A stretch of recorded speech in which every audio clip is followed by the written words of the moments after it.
Hindi pa sila patay. Anong sinasabi mong hindi patay? Silang dalawa kasama ko sa panaginip. Badong, nakita mo ba ang bata kanina? Hanapin mo siya at pag nahanap mo kung saan siya nakatira, sabihin mo sa akin at pupuntahan natin.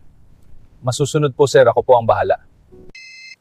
Sir, hinahanap ko na po ang bata. Andito po ako ngayon sa kanya. Sige po, susunduin ko na po kayo.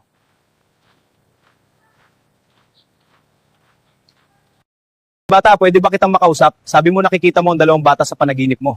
Opo, palagi ko pa silang nakikita. Mamari mo bang sabihin sa akin ang tungkol sa kanila? Sila po ay magkakapatid. Andun po sila sa gitna ng gubat at sila ay may mga sugat at gutom na gutom.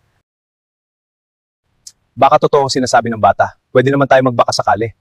Kung totoo man yung sinasabi ng bata na buhay pa ang ating mga anak, sobrang saya ko at ibibigay ko lahat ng pangangailangan ng batang iyon. Sir, saan po tayo unang pupuntahan, gubat? Unahin natin kung saan unang sumabog ang sasakyan. Lahat ng kagubatan doon ay ating pupuntahan. Umpisaan na natin ang paghahanap.